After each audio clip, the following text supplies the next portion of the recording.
Welcome to the show today, guys. We are coming to you from Washington, D.C. again. As I told you, the first March for Life since the overturning of Roe v. Wade. So there's just a lot of interesting cultural, spiritual, and political elements.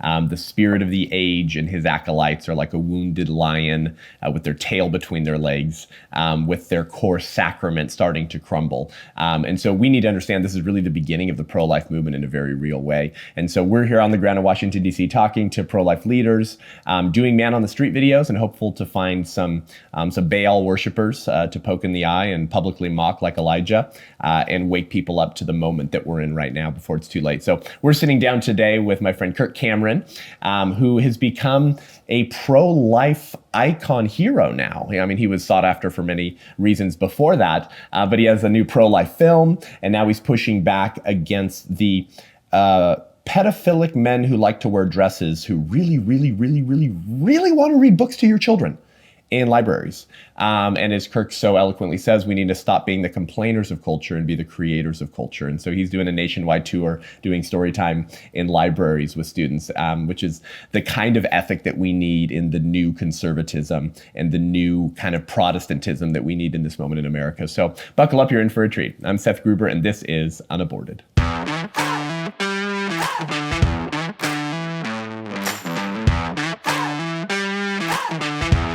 Kirk, welcome to the show, brother. Wow. You're really good at this opening monologue stuff. I'm impressed. I'm like, wait, can we just go back? I need to listen to it at half speed, and I just need to digest everything you just said. Their core sacraments are crumbling. Yep. I'm like, what does that mean? Well, last time I introduced you as, I think, Ezekiel Watchman, son of Issachar, blowing the trumpet, I think. And I think you liked that one. That was a good one. That's right. Well, I was just blown away by your White Rose Resistance concept and the story that you told me of that brother and sister team and what they did. And I'm so happy to hear that the response has been great. Yeah, thanks, Kirk. Yeah, I mean, the story still makes me cry when I tell it. But it's, Hosea 4:6, my people are destroyed for lack of knowledge. And the church in America has forgotten the lessons of the saints of the past. We've forgotten the kind of ideologies that we're actually contending against. But those ideologies have come home to roost, and they've been brewing for a long time. Drag queen story hours, Kirk, did not suddenly happen. A lot of people go, how did this happen? Wow, that happened fast. No. The cultural Marxist revolution was moving apace for decades. This happened gradually, and then suddenly, just like bankruptcy. But now you're getting all fired up. Yeah, you were already a culture warrior, but now I feel like you've leveled up. And so I wanted to talk about everything you're doing. If it's okay to just touch on what you just said, you're absolutely right. And people say that a lot. How did this happen? How did we get here? And it seems like it's all happened all of a sudden. But I have a friend named Marshall Foster who recently passed away, and he was a great mentor to me, and he was a Christian historian, and he would always talk to me about how this cultural march through the institutions and playing the long game has been the plan for over 100 years, that all of what we're seeing now is the actual fruit that is being produced by the root of Marxism and secular humanism that was planted a long time ago. And they began marching through public schools and churches and seminaries and beginning to break apart the family and break apart marriages, and then to begin to infiltrate the halls of civil government. And I was like, really? Like, are you sure? I'm not sure. And he would say, no, you just don't see it yet, but it's all building, and then suddenly it will burst onto the scene. Whoa. And it reminded me of what recently happened in my backyard. I have 3 100-year-old oak trees in my backyard, and they're gorgeous. When we bought the house, it was one of the shining features. Wow. They're huge. I mean, the trunks are like this, and they're massive. One of them fell over, and I'm going, what happened? Well, I remember in the summertime, a tree doctor came to my house and said, yeah, your tree is dying. And I thought, why is my tree dying? We've been watering it, everything's been fine. I really haven't paid much attention to it. And he said, well, you put lawn underneath your oak tree and you've been watering it. These things actually don't do very well with too much water. And I didn't really realize that because it looked healthy all this time. But over 20 years of watering the lawn too much, I had soaked the roots of this tree And essentially, it rotted the stability, the structure underneath the ground, and Oh my gosh. it was inevitable that it was going to happen. And then it seemed like all of a sudden the tree just died. Right. And yet it wasn't all of a sudden. It was a long process. It's a great analogy. And I just thought, man, that's really like what's happening to us. And and trees don't just grow back overnight. Yeah. It's a long process if you got to start planting new seeds. Wow. And yet you can do that. And whoever planted that oak tree did it. And we can do it too. Wow.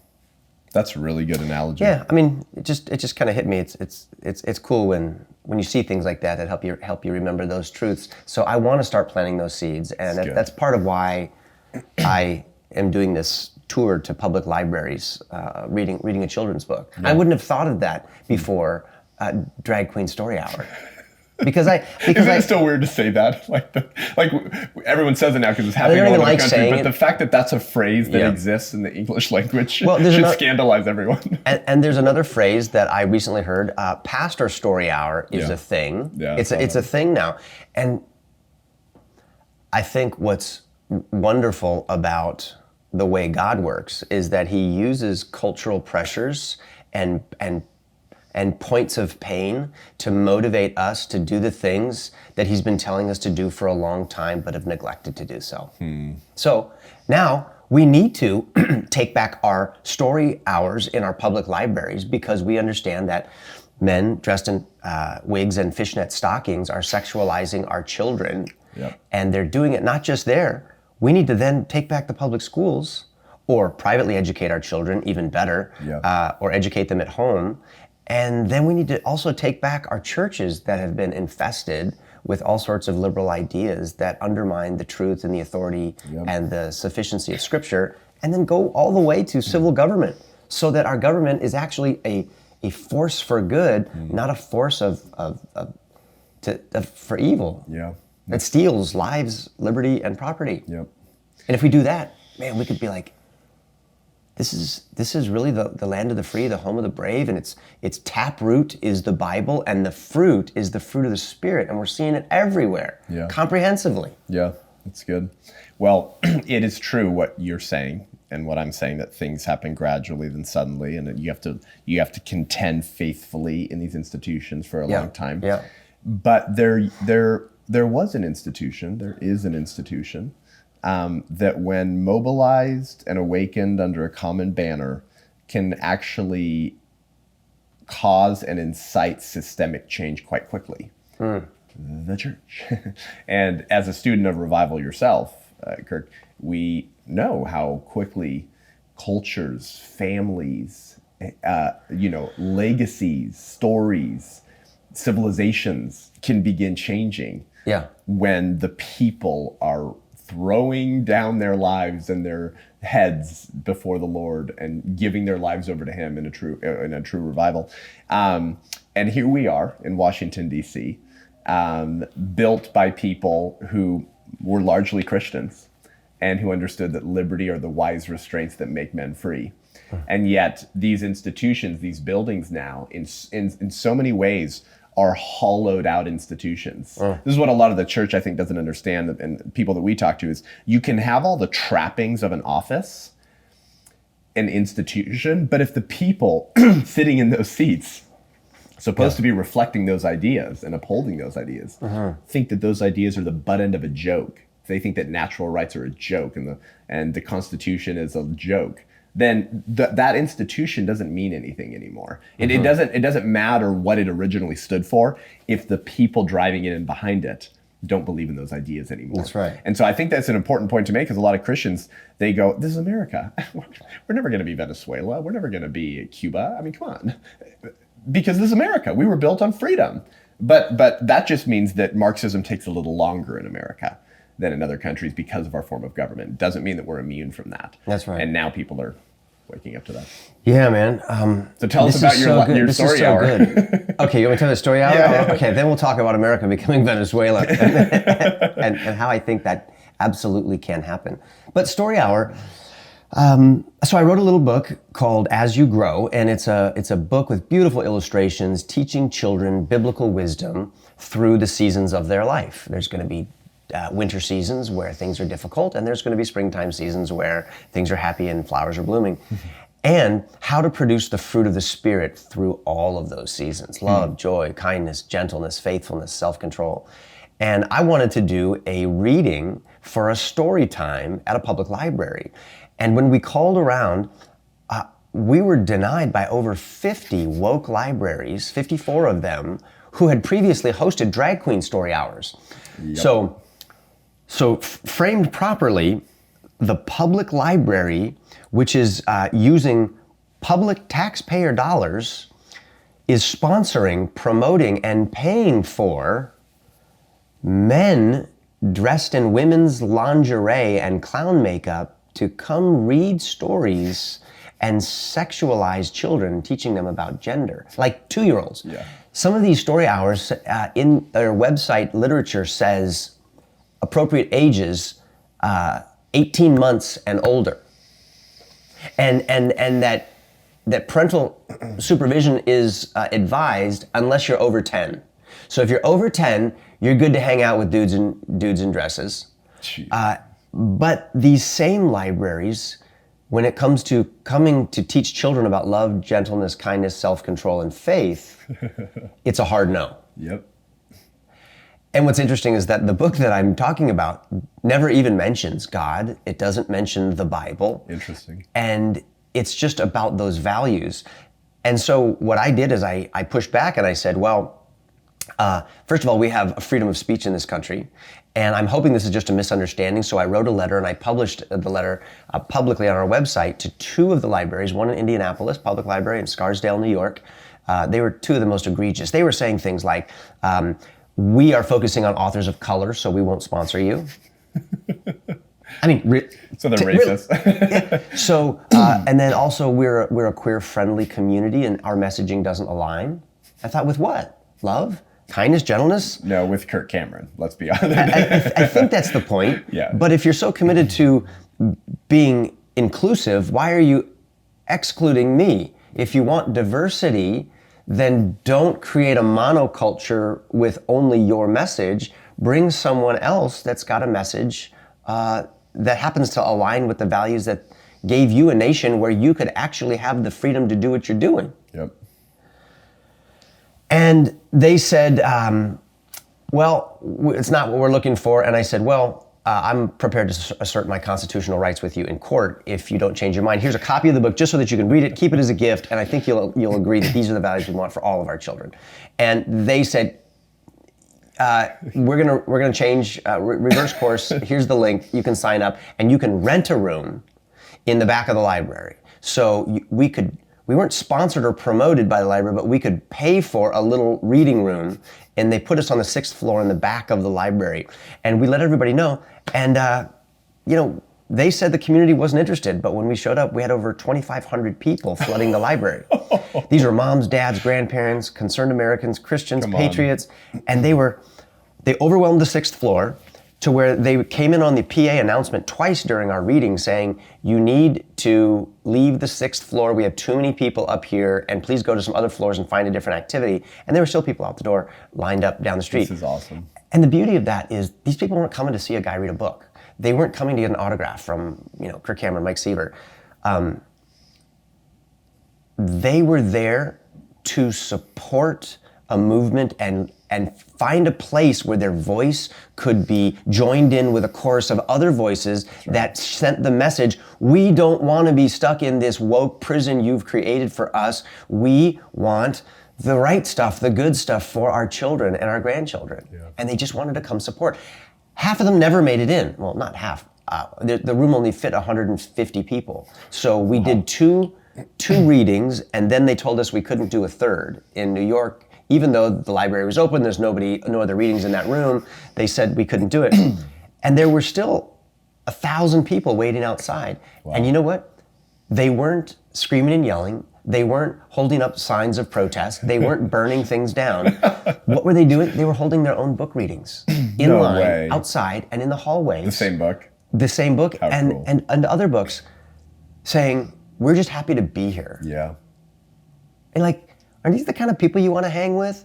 Aren't these the kind of people that you want around your kids? Not when or you're would a you rather have communist angry? Marxist. Yeah, not when you're a communist Marxist. Yeah. And the problem, it grieves my heart, Seth, and I appreciate this long form format so that we could talk, is that I think there are millions and millions of people who've simply grown up in a community and have not heard the alternative presented with honesty and genuineness. There are leftists who didn't sign up for leftism. Yeah. It's that they've only heard one side of a message, and the other side, our side, has been caricaturized into something that is very distasteful. Yeah. And that's a tactic that monsters like Adolf Hitler would use. He would say, I know it's always dangerous to bring up the Hitler analogy, but he would say things like, I don't care about those who don't agree with my ideas. My detractors don't matter to me because I already have your children in my schools. And in 50 years, you'll be gone, and this will be the only community and message they've ever heard. Yep. This is their normal. Yep. And they'll fight for it because I've taught them that good is evil and evil is good. Yep. And that their protector and provider is not this silly God that they cannot see, but the state, the government, the Führer, the emperor. Yep. Very good. And I think, wow. That's amazing. We need to do a better job, I think, as conservatives, as biblicists, as people in the family of faith, of communicating our message. And demanding standards, fighting, pushing back, offering an alternative philosophical, political, and cultural vision. And that's why I appreciate what you're doing, Seth. And I think we've got a bit of an uphill climb when it comes to not only taking back ground that we have ceded to the enemy, but to convince the troops to fight is also difficult because we've also, I think, fed people of faith, particularly the Christian faith, with this syrupy diet of niceness and kindness and compassion. Well, it is the 11th commandment, remember, Kirk, be nice. To be nice.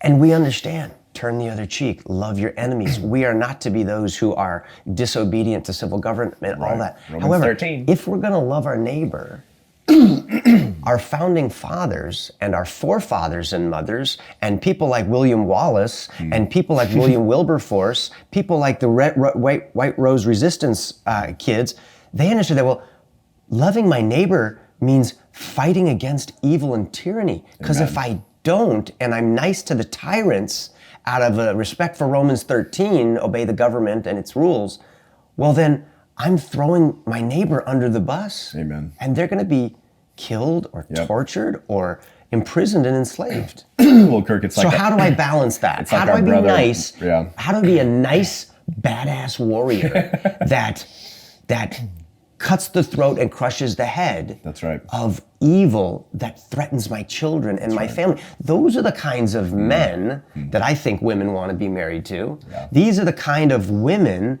that are the mothers of history who protected the baby cubs. These are the mama bears and the warrior lion fathers. Yep, that's right. That need to be resurrected. And I think you're calling those characteristics out in those moms and dads in our culture, and I appreciate you doing that. So good. And doing it with so are grace. You, brother. It's like our brother Pastor Rob McCoy says, right? Remember when he was criticized for not loving his neighbor by opening his church, Godspeed Calvary Chapel in Thousand Oaks? He said, and I love this, he goes, I am loving my neighbor, and it's come at great cost. I'm loving my neighbor for the abused who's been quarantined with their abuser. I'm loving my neighbor for the children who are drowning in bathtubs because they've been quarantined with their degeneraate parents. I'm loving my neighbors for the teenage suicide rate that's higher than it's ever been in California and American history. I'm loving my neighbor who lost their business, their livelihood, and their income while the strip clubs, the weed dispensaries, and the abortion centers are declared essential services. I am loving my neighbor, and it's come at great cost. That's the kind of ethic that we need. Rushdoony, R.J. Rushdoony, the father of the modern homeschool movement, has, and I see you tracking, brother, has this line that I know you're going to love if you don't know it already. He says, dominion does not disappear when a man renounces it. It is simply transferred to another person. That's right. Perhaps to his wife, children, employer, or the state. where the individual surrenders his due dominion, where the family abdicates it, and the worker and employer reduce it, there another party, usually the state, concentrates dominion. Where organized society surrenders power, the mob gains it, proportionate to the surrender. Boom, drop the mic, walk away, and just study that statement. But that's it. But that's everything you just said, is that if you don't demand a standard and offer a vision and then stand by it and fight for it, someone else will concentrate that power and use it to push their vision. That's it. That's it. I've heard the phrase, Seth, over and over, the myth of neutrality. Yes. And I'm like, okay, I'm trying to like wrap my mind around what is a myth of neutrality? Like, and it's this idea that, well, there's this neutral middle ground where we can all just sort of, it's this no-fly zone and nobody shoots inside of this zone here and we can all just get along there and let's stay there. No, that actually doesn't exist. And even Jesus, gentle Jesus, meek and mild, said things like, if you're not for me, you're against me. If you're not gathering, you're scattering. And that really is the truth. Someone's values will reign supreme. Some values will win the day, and everyone will live by them. And this idea of pluralistic society, multiculturalism, it sounds good, but it only, really, I think all it is when you say, let's all just coexist, really what you're saying is kind of like saying, it's really just a transitional period where the more dominant worldview will take over and eat the others. Very good. And that, you know, that picture is like, in my mind, that picture is like, I was in my backyard and I was thinking about this and I thought, I got a fence around my backyard because I had 6 little kids under 7 years old at one point. And so we had to fence them in and, with a big fence. And I thought, multiculturalism and coexistence is kind of like saying, hey, I got a great idea. Let's go down to the LA Zoo and let's take all the animals and bring them into my backyard and say, guys, here's the rules. Everybody just get along and coexist with everybody else. We have many different cultures. We've got lion cultures. We've got monkey cultures, elephant cultures, and sheep and goat cultures. And let's just have a good time. Well, if I walk away for 5 minutes and come back, all I'm going to find is like bloodshed. Eventually, there's going to be nothing left but the lions. Yeah. Right? Because that's just sort of the way it works. And when it comes to the world of ideas, you've got strong ideas and weak ideas. And the weak idea of, hey, let's all just do our own thing. Let's all just be free and love one another and just say you can live and let everybody do their own thing. That is no match for the lion of Islam. That is no match for the lion of biblical Christianity. That's no match for the lion of secular humanism and Marxism. Yep. These are battle-tested, time-proven ideologies that will eat every other animal. Now, the uniqueness is Christianity doesn't seek to devour the other animals within its dominion. It seeks to give them dignity and respect and let them take their aberrant ideas to God and discuss them with Him on the day that they face Him eye to eye. Right. But in the meantime, we want to love you. We want to be kind to you. If you persecute us, we want to feed you and give you a cup of cold water. Right. But the eternal rules of right that are represented in the scriptures and in Christianity are the way the world must run, or else babies get chopped up in pieces and shipped off to landfills and flushed down sewer drains. Yeah. People of color get treated improperly, and now people who don't have color will be discriminated against, and all sorts of other insanity because bad ideas like Marxism want to take over, and all they want is totalitarian rule. Yep. As Pastor Rob once said, why won't we do for good what the other side so zealously will do for evil? Yeah. Why won't we use the same political tools offered us in this constitutional republic to advance good that the other side has been clenching onto those reins of power? They're doing a better job of it than we are. They're more dogmatic about their public religion in the public square than the people of God are for theirs. I saw a meme that said, I can't remember the guy's name who said it, but he said, the public school has become the the established secular church. Yes, it's a secular liturgy. That's right. Yeah, exactly. You got to. It took a while to think through what that is, but because schools are a crystal ball. Both elementary, high school, particularly colleges, they show you what your country will look like in 20 or 30 years. Oh, that's good. And the that's left right. knows that. That's right. That. And it's even worse, I think, than saying, I think Rob's right when he says that the enemies of the Constitution are using its tools better than lovers of the Constitution to create the world that they want. Isn't that ironic? Right? And they twist it. But I think it's even worse than that. I think that the enemies of the Bible are using biblical strategies better than we as Christians are to create the kinds of families, churches, and civil governments that they want. What do I mean by that? Deuteronomy chapter 6 is the verse we all point to when it comes to how do you raise your children in the way they should go? How do you keep your children pure in a pagan culture? God tells Moses to tell the men and women of Israel before they're going into the promised land, these commandments I've given to you, download them into your mind, into your heart. You just marinate on those all day and then teach them to those little kids of yours. When they get up in the morning, when they go to school, when they walk and sit down, and when they rise up again. And then write them on your hands, tie them to your forehead so that the thoughts of your mind, the works of your hands, then put them on your doorpost so everybody walks in here knows that your house is about this stuff, and then fix them to the city gates, the place of business and government rule.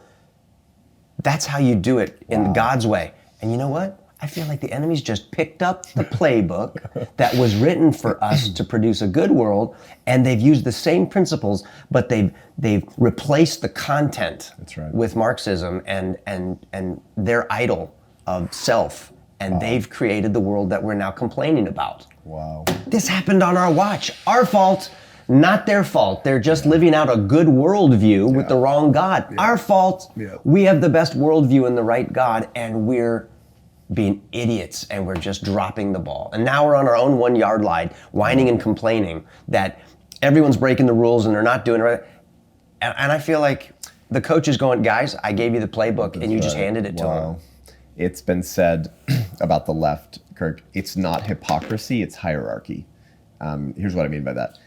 Hey, conservative. The left said this, or no? This is what we say about the left. Oh, so hey, conservative, stop complaining, whining, bitching, and moaning about how the left is so hypocritical. Right? How when Biden has documents in his home while he was VP and didn't have the right to declassify them, no one's concerned about that. But when Trump, who is the president and can declassify those documents, has them at Mar-a-Lago, you try to throw him into a gulag. So stop complaining about the hypocrisy of the left. They know it's hypocritical. They know they have double standards. They know this. They don't care because it's not hypocrisy, it's hierarchy.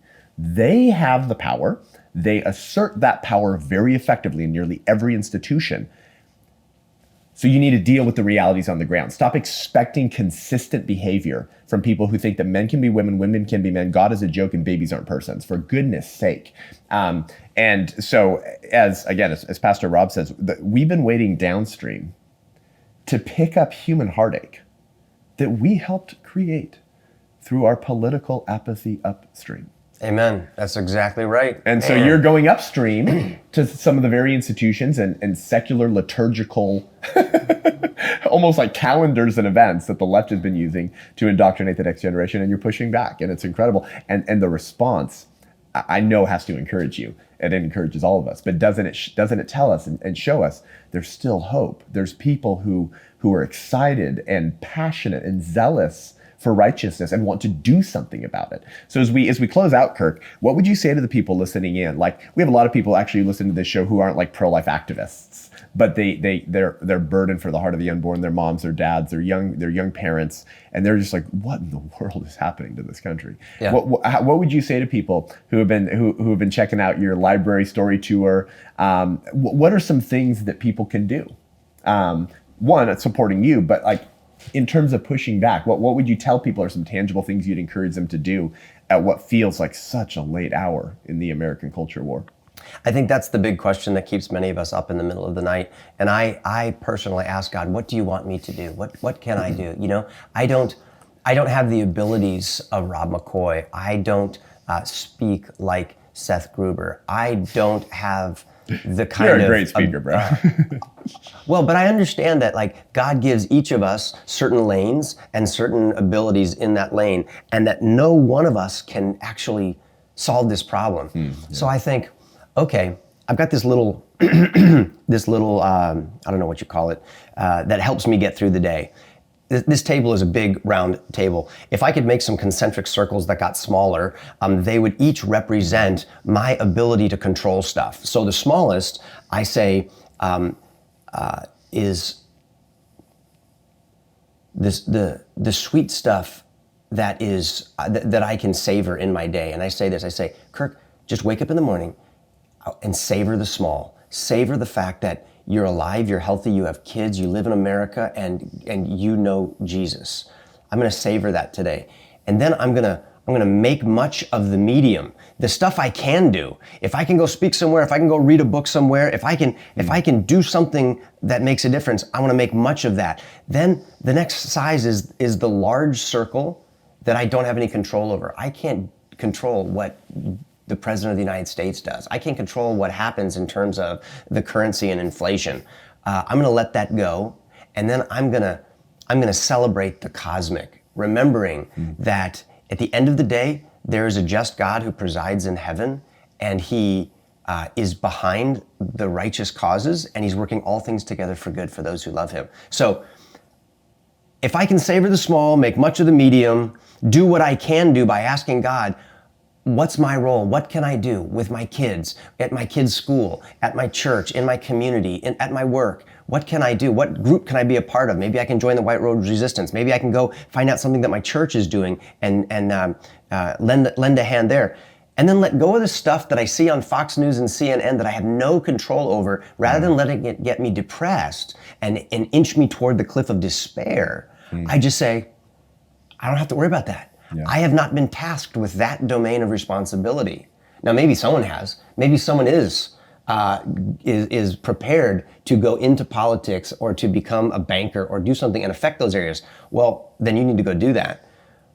And then I can celebrate the big picture, that history doesn't just simply repeat itself mindlessly, that there is a God who is the author of history, that it's his story, and it's linear, and it's going somewhere, and it's moving toward a goal, and it's moving toward the goal of the glory of the knowledge of the Lord filling the earth like the waters cover the sea.